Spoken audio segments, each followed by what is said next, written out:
Sou Jaxiela José da Silva, estudante de Letras em Inglês pela Universidade Estadual da Paraíba, no Campus 3, na cidade de Guarabira. Fui pesquisadora bolsista pela CNPq através do Programa de Iniciação Científica Cota 2021-2022. Meu orientador foi o professor doutor Leônidas José da Silva Júnior. Juntos, desenvolvemos uma pesquisa intitulada Prosódia de Língua Estrangeira, o ritmo e a expressividade do inglês como L2. Quando falamos na aquisição de um L2, é comum encontrarmos falantes que sentem dificuldades no campo da conversação, sentem dificuldades de se expressarem nessa segunda língua. E isso está ligado ao fato de que muitas vezes não priorizamos a apreensão de aspectos prosódicos dessa segunda língua que nos propusemos a aprender. Assim, esses elementos eles acabam trazendo uma lacuna na hora de se expressar em língua inglesa.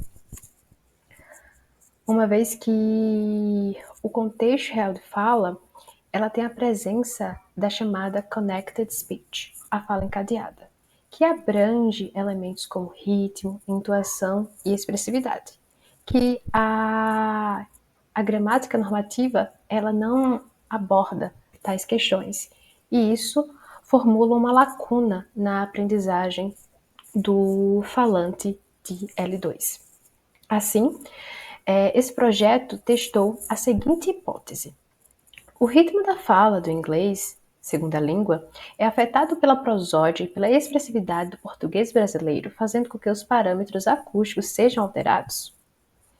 Uma vez que, ao estarmos acostumados com os aspectos prosódicos da nossa própria língua, acaba que muitas vezes queremos reproduzi-las nessa segunda língua que nos propusemos a aprender.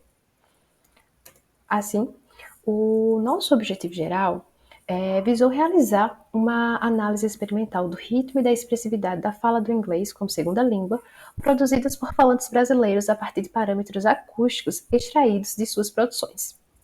E como objetivos específicos, buscamos compreender as influências da língua materna na aquisição do ritmo durante a produção do inglês como segunda língua, além de procurarmos identificar distinções graduais da tipologia rítmica do inglês e do português brasileiro, e identificar a diferença dos traços prosódicos expressivos realizados por falantes brasileiros de inglês como L2 e dos falantes de inglês como L1. Por fim, nos propusemos ainda a analisar os dados gerados pelos falantes sob uma perspectiva fonético-acústica e estatístico-probabilística. Assim, a nossa pesquisa ela é de cunho qualitativo e quantitativo. Qualitativo porque a análise dos dados que compõem o corpus buscou determinar, sob o ponto de vista fonético-acústico, como ocorre a produção do ritmo e da expressividade do inglês por falantes brasileiros em relação aos nativos. E ela tem esse viés quantitativo no que se refere à análise estatística dos dados, que visou determinar probabilisticamente quais os efeitos dos grupos que fazem parte do nosso corpus no que tange os parâmetros acústicos que foram extraídos.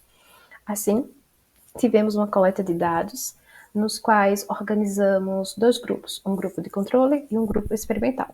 O grupo de controle foi formado por integrantes que tinham inglês como língua materna e eram originários dos Estados Unidos da América. E esse grupo experimental, ele foi formado por participantes brasileiros que tinham inglês como segunda língua e indianos que tinham inglês como língua materna. E para gerarmos dados, escolhemos uma fábula infantil na versão em língua inglesa e na versão em português, que é a fábula de Êxopo, The Lion and the Mouse, o leão e o ratinho. Os nossos resultados e discussões trouxeram parâmetros acústicos, bastante significativos. Tivemos cerca de 74 parâmetros, dos quais focamos em 6, voltados à duração e à melodia, que foram o desvio padrão de F0, a amplitude interqualítica de F0, a taxa de elocução, taxa de articulação, taxa de pausa e a duração normalizada. Assim, essas tabelas, elas buscam mostrar o comportamento, né, das produções desses integrantes. Assim, comparamos línguas como o inglês da Índia e o português brasileiro, o inglês dos Estados Unidos de América com o inglês L2 dos brasileiros e assim sucessivamente.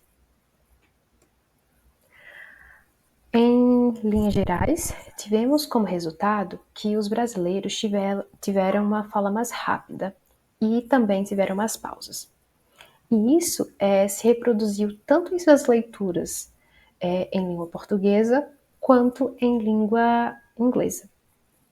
E essas cargas expressivas, né, durante as leituras em português brasileiro e em inglês como segunda língua, mostraram que nossos falantes tentaram transpor aspectos de sua língua materna para essa sua segunda língua, que é a língua inglesa. Nessa pesquisa, ainda tivemos avanços, limitações e direcionamentos futuros. Como avanço, tivemos a implementação de falantes de inglês L1 indianos, uma vez que inicialmente o nosso foco eram apenas as variantes americanas e britânicas, mas tivemos a oportunidade de implementar o inglês da Índia. Como limitação, tivemos a ausência de parâmetros femininos de inglês L1 da Índia. E como direcionamento futuro, apontamos para a fonética forense, aplicativos voltados para o ensino de pronúncia da língua inglesa e inteligência artificial. Para concluir, vimos que os parâmetros acústicos extraídos revelaram diferenças significativas em um cenário de comparação de idioma, tanto de língua materna quanto em língua, quanto em segunda língua. Então, né, os parâmetros de duração, os parâmetros de duração e expressividade, eles foram os mais que se sobressaíram. E isso se deve ao fato de que eles são elementos muito difíceis de serem apreendidos, porque nós aprendemos esses aspectos ainda na primeira infância. Então, também vimos que a consciência fonético-fonológica ela vai ser uma ferramenta de suma importância para o professor de línguas e que a abordagem, né, dos aspectos prosódicos durante as aulas de pronúncia deve ser priorizada, uma vez que esse elemento ele é indispensável para que o aprendiz realize com sucesso eventos comunicacionais. E por fim, os resultados preliminares dessa pesquisa, eles podem ser passíveis de aplicação tanto por professores, como foi mencionado anteriormente, como em aplicativos para o ensino de pronúncia de L2. Aqui estão as nossas referências e, por fim, eu gostaria de agradecer à CNPq pelo apoio durante toda a pesquisa.